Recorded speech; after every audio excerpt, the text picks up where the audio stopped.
Your Excellency Madu Buhari, President of the Federal Republic of Nigeria and Commander-in-Chief of the Armed Forces, Excellency Vice President-elect Senator Kashim Shettima, elected leaders here present, Eminence's traditional leaders here present, leaders of our different faiths here present, Your Excellency, members of the Diplomatic Corps, distinguished guests, ladies and gentlemen. I begin by saying a good morning to all of you, and at the very onset, to take this opportunity to thank you, President Buhari, and your entire team, inviting me to Abuja for the second time in under a year to engage together with you in meaningful discourse with leaders of Nigeria. I must, at a personal level, however, confess my great affinity, man who I consider to be one of my closest colleagues when I was in government, but also a wise and sober father figure in the name of President Buhari.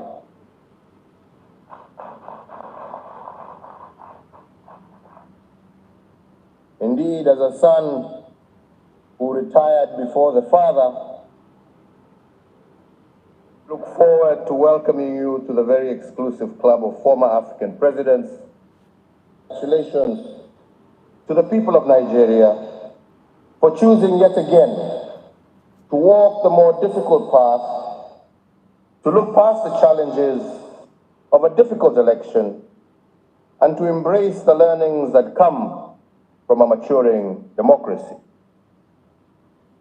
Every high-stakes contest, there will always be those who emerge victors and also those who will end up being losers. Set Nigeria apart from many nations on our continent today, its leaders have chosen to disappoint the naysayers and the prophets of doom, and have opted instead to express their political differences within the framework of a constitutional order.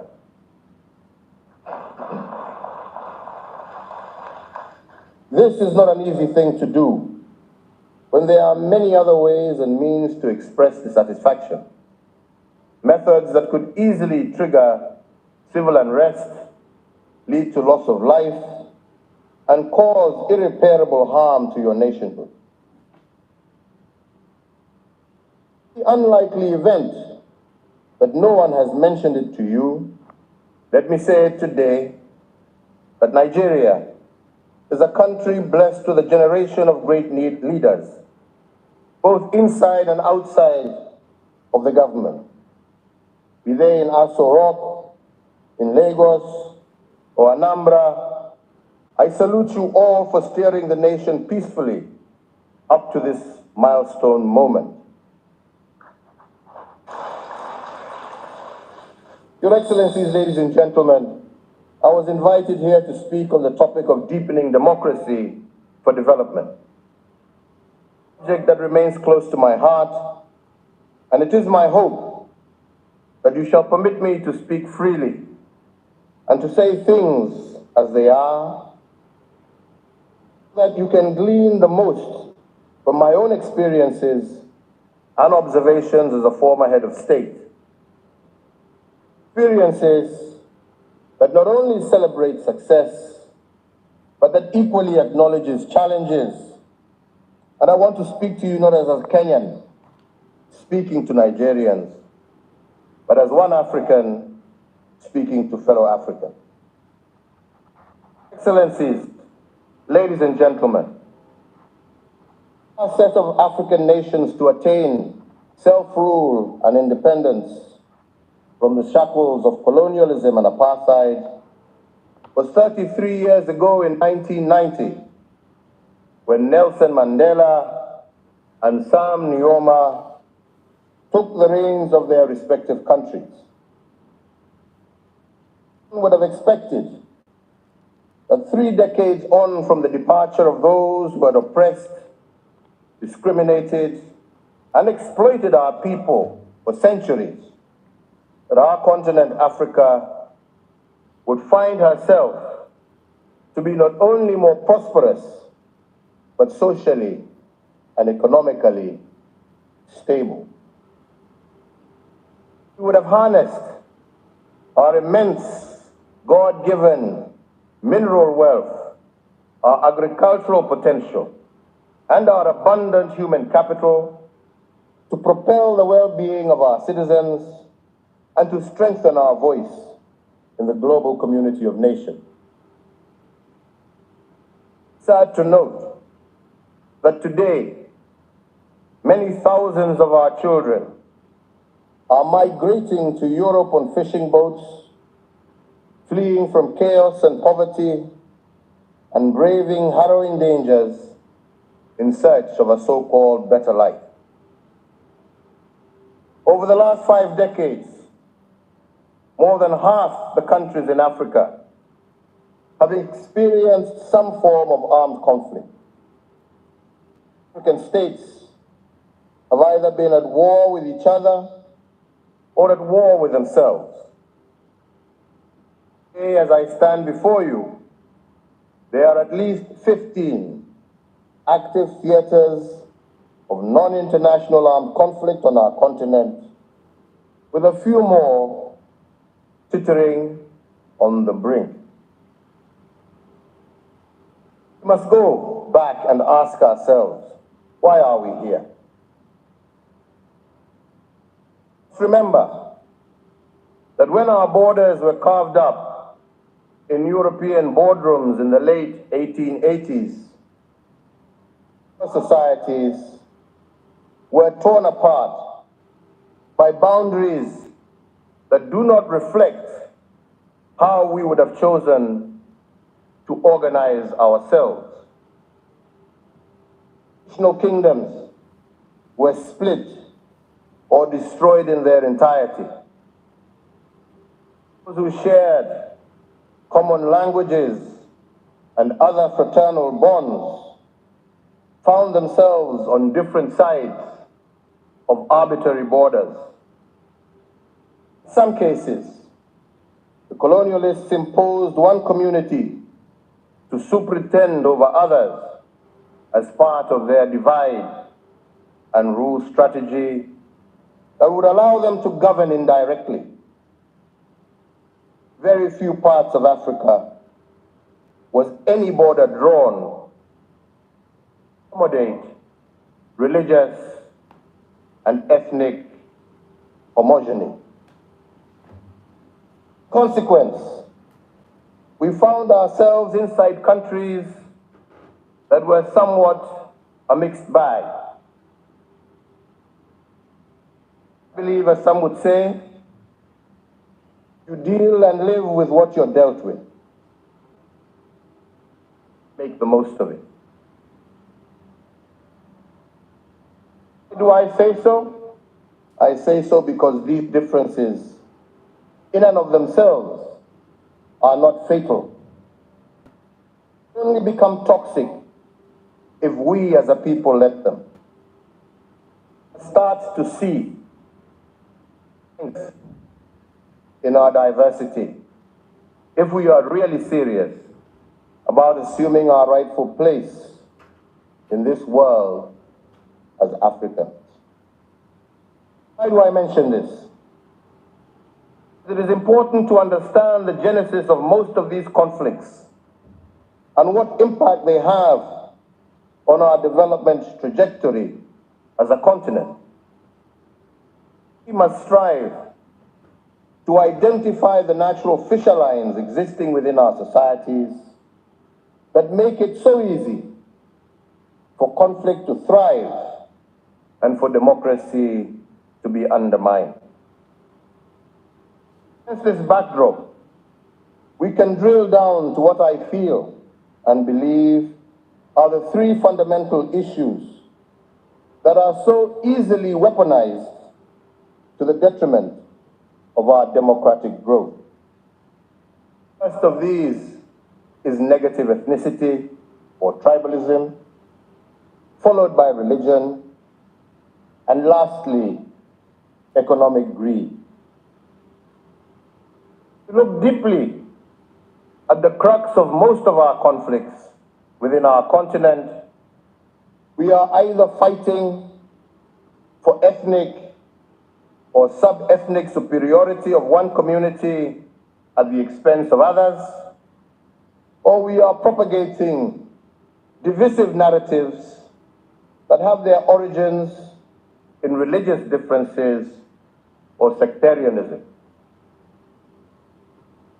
We sit here today, we know for a fact that some of these elements I have mentioned remain a clear and present danger for the future of Nigeria.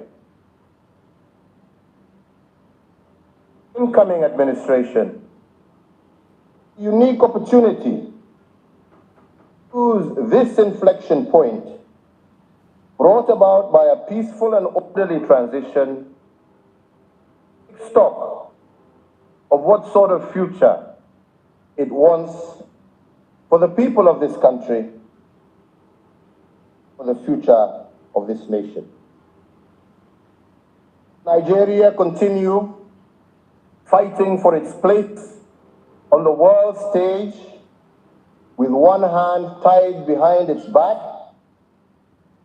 Use this moment in time to embrace a brave new way of doing things and thereby unleashing the full might of this green giant. You ponder on that thought. Allow me to take you back to a time in 2013 when I was first elected into office. At that time, I was facing the most serious challenge of my life, both as an individual and in my capacity as president. Facing a trial at The Hague for alleged crimes against humanity, charges that were later proven to be unfounded. I went on to settle into State House. I found myself introspecting more and more as to how I ended up in this unenviable position, where the deeper issues and what these could be.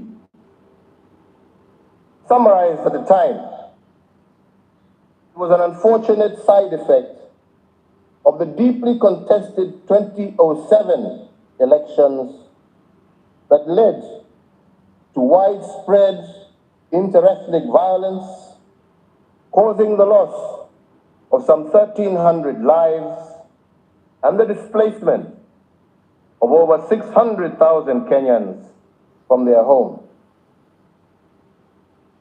The center of this violence was fighting between the tribes or ethnic communities ostensibly associated with the leading political actors of the day. Predecessor and the third president of Kenya, His Excellency the late Mwai Kibaki, leader of the opposition at the time, the Honorable Raila Odinga, successor and the fifth president of Kenya, Ruto, and of course yours truly, myself, as the party leader of the then Kenya African National Union and a supporter of the incumbent President Mwai Kibaki. Started off as an election dispute over results between political parties very quickly escalated into a full-scale conflict between different ethnic communities whose perceived historical differences were easy powder kegs to ignite. How did we get to this low point? As what happened in 2007 was unprecedented in its scale and ferocity. Election-related violence was not a new phenomenon in Kenya per se. Seen some different manifestations of ethnic-based electoral violence from the early 1990s with the reintroduction of multi-party democracy. However, nothing was like what we were to witness in 2007 and 2008.